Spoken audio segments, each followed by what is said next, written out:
شيبان عبد القادر اللي هو رئيس مفتشية يعني مدير ميناء الجزائر العاصمة المسافرين، وليس لأنه كاين يعني جناح المسافرين عنده مدير وحده، والميناء التجاري عنده وحده. هو مدير ميناء يعني مسؤول الجمارك، يسموه رئيس مفتشية أقسام الجمارك المسافرين ميناء الجزائر، هذا هو التسمية تاعو. شيبان عبد القادر، هذا شيبان عبد القادر حسب المعلومات اللي عندي مثل ما قلت قبل ايام متورط في قضيه، يعني هو راس كما يقول لك الناس راس الشكشوكه، مش ما يقولوش راس العصابه، يقول لك راك تتهم يا بن زدير، يقولوا راس الشكشوكه. هذا راس الشكشوكه.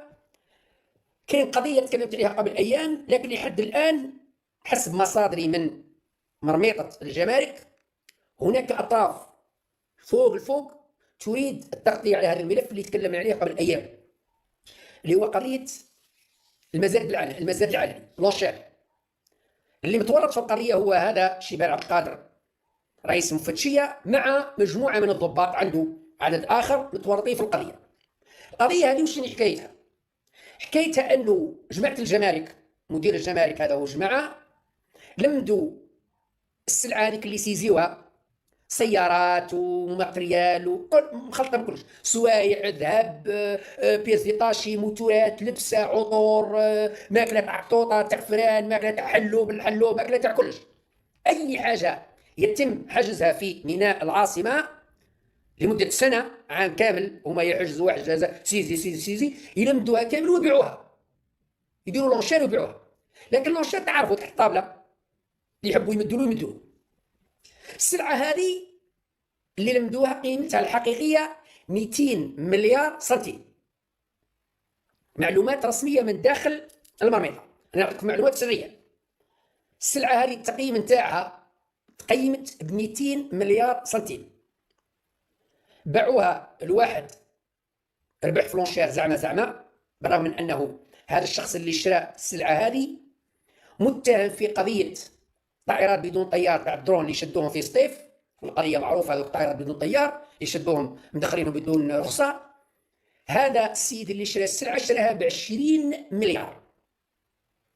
20 مليار، الفرق ما بين المبلغين 180 مليار سنتيم. 180 قاسموها جماعه بيناتهم، يعني كي نقولوا 180 ماهيش 180 معناتها هما القيمه تسوى 200 مليار، باعوها له ب 20 مليار اللي ديكلاراوها للدوله، خزينه الدوله، لكن خارج الديكلاراسيون اكيد تكون واحد 50 و 60 مليار. قال نبيعوها لك مثلا، قال قيمتها ب 200 مليار نبيعوها لك ب 100 مليار، انت اعطينا 20 مليار للدوله و80 ندوها حنا نقسموها ومبروك عليك، لكن السلعه راهي 200 مليار، راك رابح 100 مليار. سيدي وافق، السلعه كي شوفها تسوى 200 مليار، هو راح يخلصها ب 100 مليار، 20 تروح للخزينه العموميه و80 اللي تبقى يقسموها جماعه هاش تكنا وباش تكنا. اذا هذه المعلومات تسربت لي المخابرات، ضباط المخابرات الداخليه، الامن الداخلي، لما وصلتهم معلومات داروا تحقيق، لقاو القضيه كاين منها، داروا تقرير مفصل، سيزاو السلعه، حبسوها وكملوا الملف وبعثوه للجمارك وما ياخذوا قرار. الملف الان راهو امام مكتب او فوق مكتب المدير العام بخوش، عارفين بخوش المكتب راهو فوق، الملف راهو فوق المكتب. طبعا ونسخه راحت منا وطلعت تدخلات خارجيه تسعى الى طمس الملف. اصدر مصدر لا، باسكو القضيه داخلين فيها رؤوس كبار، واحد نادي مريار، واحد نادي الجملاير، واحد كذا، راح تسقط رؤوس كبيره اذا تم معالجه الملف بما يرضي الله، رؤوس كثيره راح تطيح. اذا هم بالنسبه لهم ردوا القضيه، قال لك تفضحنا لانه بن زديره كشف القضيه وهضر عليها، ومن بعد كذا قال خلاص بن زديره ساهل نزل الشارع. لا نهضر عليها اليوم، نهضر عليها، والسمانه الجايه نهضر عليها، والشهر الجاي نهضر عليها، حتى وتردوا القضيه. هذه جريمه لا تموت بالتقادم، هذه الجريمه لا تموت بالتقادم. بعد 5 سنوات الى ربي يطول في الاعمار نعاودوا نجبدوا لكم القضيه، بعد 5 سنوات نعاودوا نجبدوا لكم القضيه وستحاسبون حساب عسير. اذا قضيه الجمارك ميناء الجزائر العاصمه قسم المسافرين جريمه ب 200 مليار سنتيم، فيها سلعه تاع الحجز لونشير سيزي، متورطين فيها عدد كبير من الضباط في الجمارك، على راسهم رئيس مفتشيه اقسام الجمارك شيبان عبد القادر. المطلوب معالجه الملف في إطار قانوني. لا نريد ظلم الناس، ولا نريد التشهير بالناس، ولا نريد تشويه صورة أي مسؤول، ولكن نطالب باستكمال التحقيق وكشف نتائج التحقيق للرأي العام، على الأقل لمن يهمه الأمر من الناس اللي على بالهم بالملف.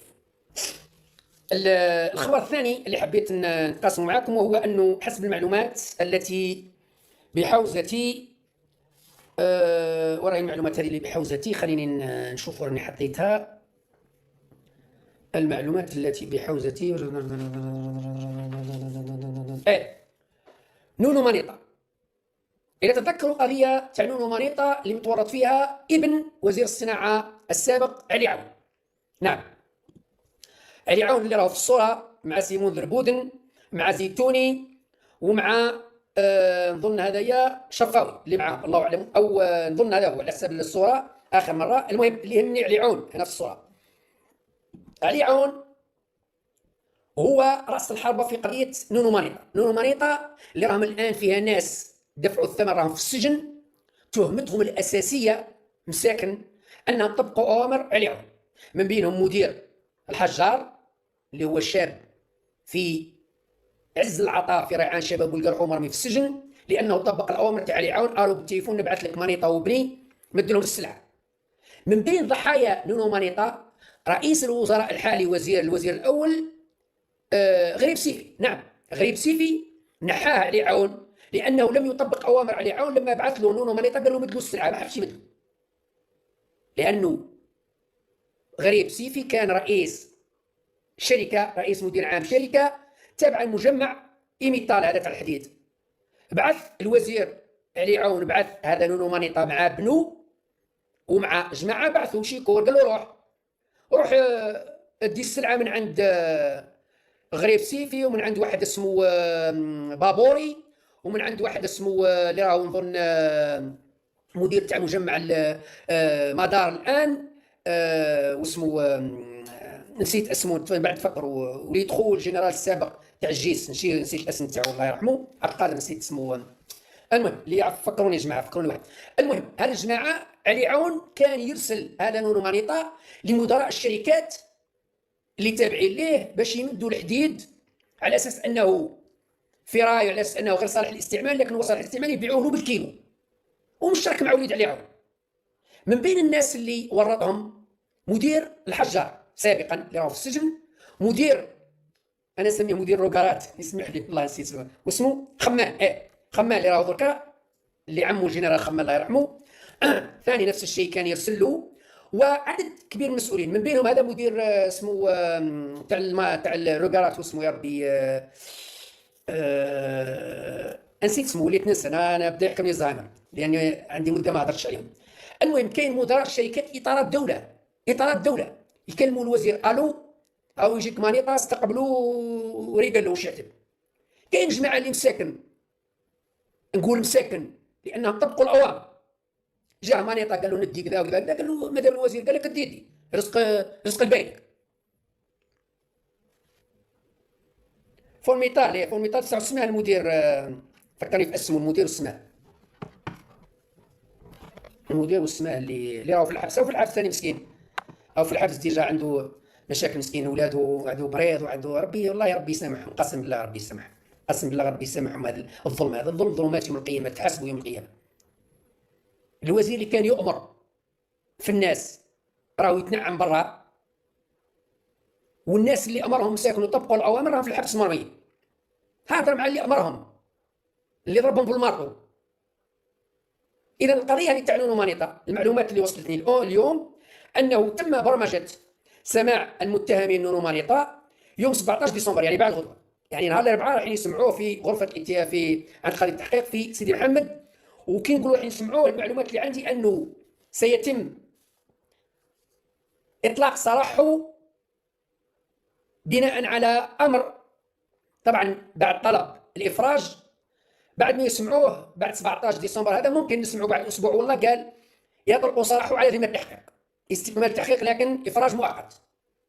انا لست ضد، مانيش ضد يطلقوا هذا نونو مانيطا من السجن ويكملوا التحقيق، انا واحد من الناس لست ضد، لاني لا اتمنى السجن لاي انسان، حتى لأعدائي لا أتمنى لهم السجن. ولكن إذا قررتوا تطلقوا نونو مانيطا وتطلقوا وليد علي عون إفراج مؤقت، لازم الناس الآخرين يخرجوا.